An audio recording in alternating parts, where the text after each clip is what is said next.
Now, a number of European countries have begun changing their tone on Israel's Gaza offensive in recent weeks. One of the biggest shifts has been here in Germany, with Chancellor Friedrich Merz saying he no longer understood Israel's objectives in Gaza.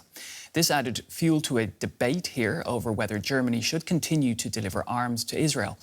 More on that in a moment, but first we're going to take a look at just where Berlin stands among Israel's military suppliers. Israel's offensive in Gaza is being carried out with the help of weapons provided by other countries. The three nations that account for most of the imports are the United States, Germany and Italy.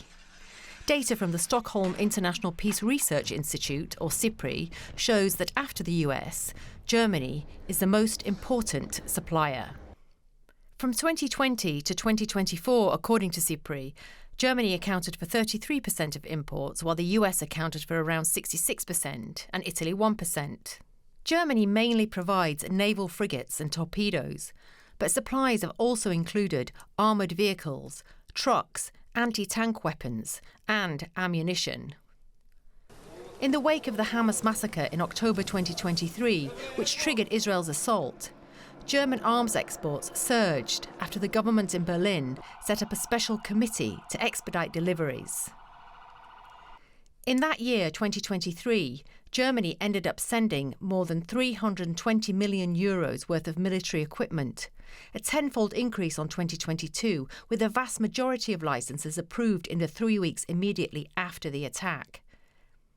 But in 2024, figures declined, with around €130 million worth of licences approved. This happened as scrutiny of the offensive started to spread. In March of that year, 2024, Germany was also forced to defend itself before the International Court of Justice after Nicaragua said its provision of military aid to Israel was a violation of the Genocide Convention.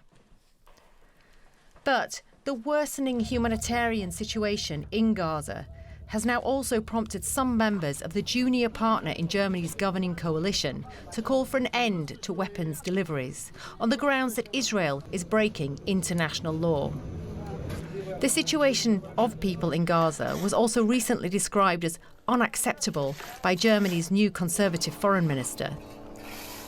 He underlined Berlin's special responsibility towards Israel, but also said Germany would now have to think very carefully about what further steps to take. Well, to discuss this further, I'm joined here in studio by Rene Wildangel. He is a historian and Middle East analyst based here in the German capital, Berlin. Great to have you on DW News. So, Germany has considered the idea of stopping arms exports to Israel. Now, from a human rights perspective, what should be considered here? Well, from a human rights perspective, I would say that this step is overdue. Your correspondent said before that the German Chancellor and other politicians have now opted to talk more critically about the situation on the ground. And Friedrich Merz says that he does not understand the objectives anymore. Well, I would say he should listen to some of the Israeli leaders because they spell out pretty clearly what these objectives are. They are going towards permanent occupation, expulsion of Palestinians, and the situation on the ground is horrific. So I think this is the reason why we are now hearing new language. But I would also say clearly critical language is not enough because the situation, the humanitarian situation that we've heard about is absolutely horrible. This needs to stop. It's described by now as a genocide by most major human rights organizations, by genocide scholars. We all have seen the pictures of the destroyed Gaza Strip. So I think we need to come from critical language now to action to stop this, to have a new perspective. In your assessment, do you see that happening anytime soon? Well, so far we have heard the right words, a more critical language, but we haven't seen the action. For example, the German Foreign Ministry was involved in the European debates on trade, because if we talk about action, we talk about arms delivery. We have now heard the first German politicians also arguing for a ban to arms delivery. And I think if we see the horrific consequences of the war conduct, which is ticking basically every box of violations of international law. We're talking about war crimes, we're talking about crimes against humanity. So I think the situation is crystal clear. And we're talking about a weapons ban, but we're also talking about trade relations with Israel. So in Europe, there was a debate. The German foreign minister argued against this. So I think looking into the trade agreement with Israel, which is actually based on international law and human rights standards, is important, and Germany needs to act in this regard.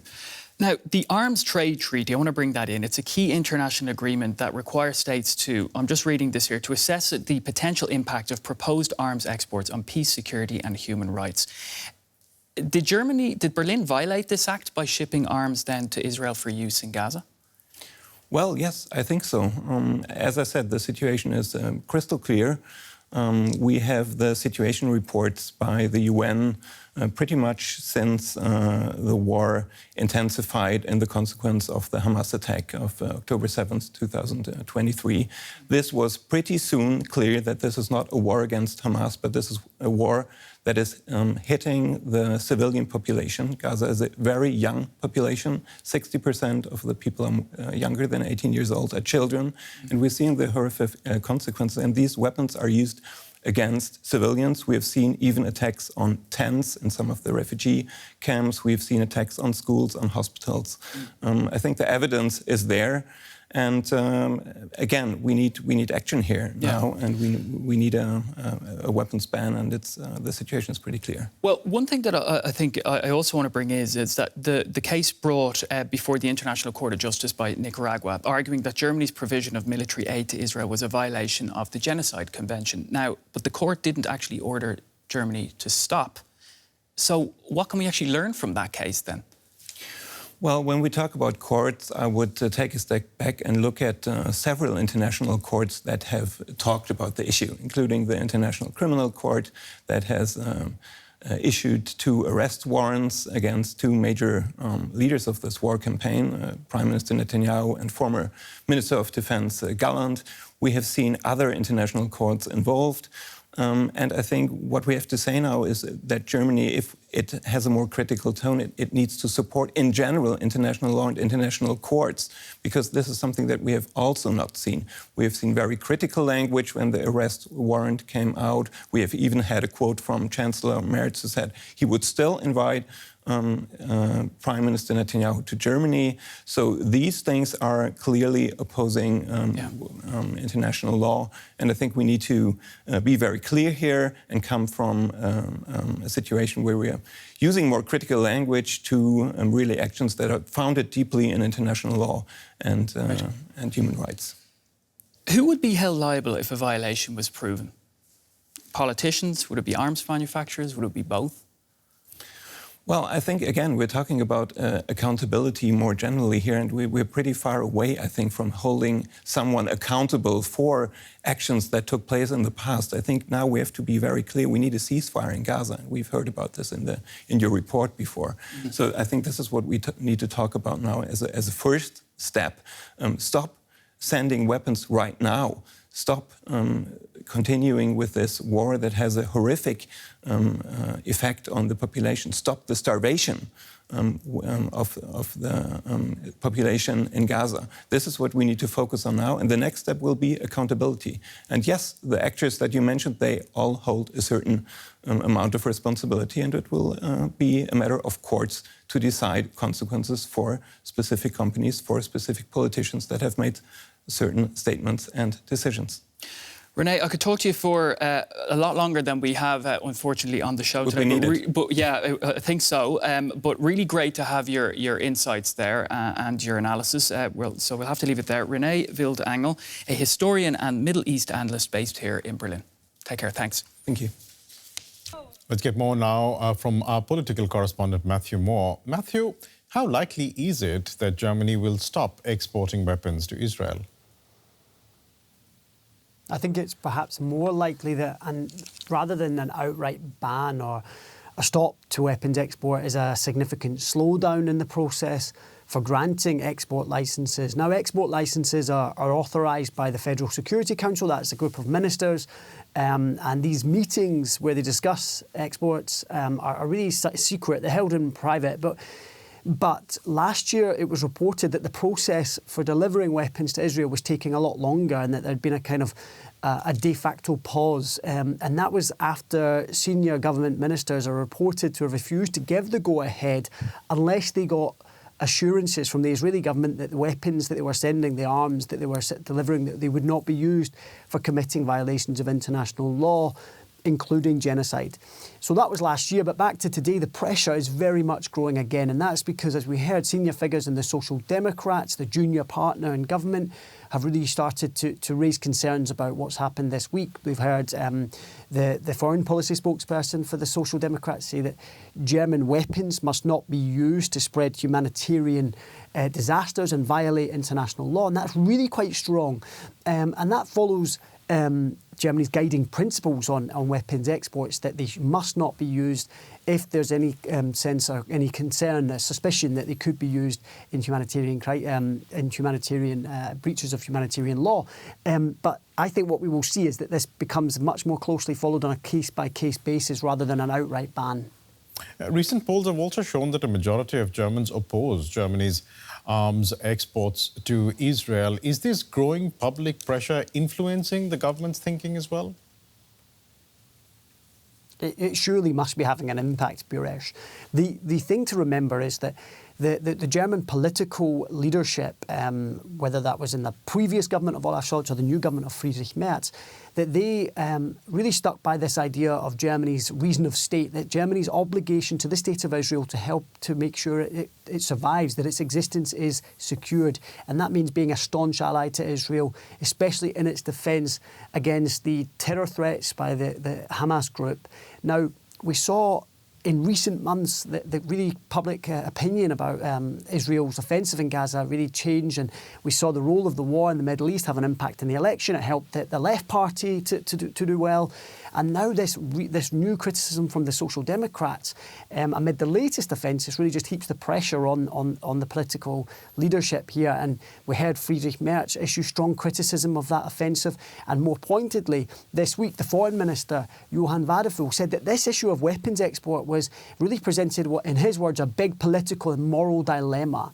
And I think next week it'll be interesting when the Israeli Foreign Minister visits Berlin to see what comes out of that meeting. I would be very surprised if they didn't discuss the issue of weapons exports and the ongoing situation in Gaza in their meeting.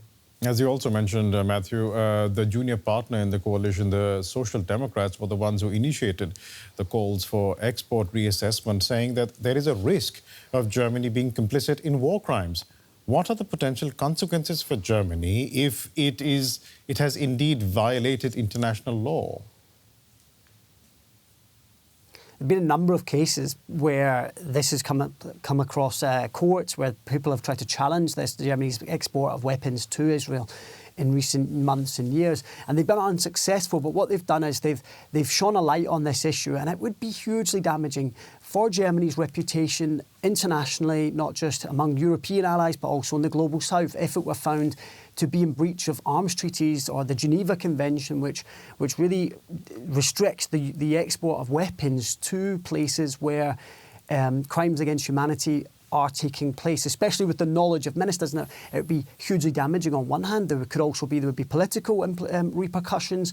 You could imagine that individuals could also be pursued. Now, that I must have to say that's extremely rare, but it's not to be ruled out. And the other thing is that you would then, if it were to be found in front of a court, you might end up having the political pressure grow to such an extent that you would see resignations. Now, that's hypothetical at this stage, but that's just some of the repercussions that would happen. You would also see a much more scrutiny on Germany's export of weapons, which is a big issue here in Germany, given its past. We'll leave it there for the moment. DW's political correspondent Matthew Moore, thanks so much.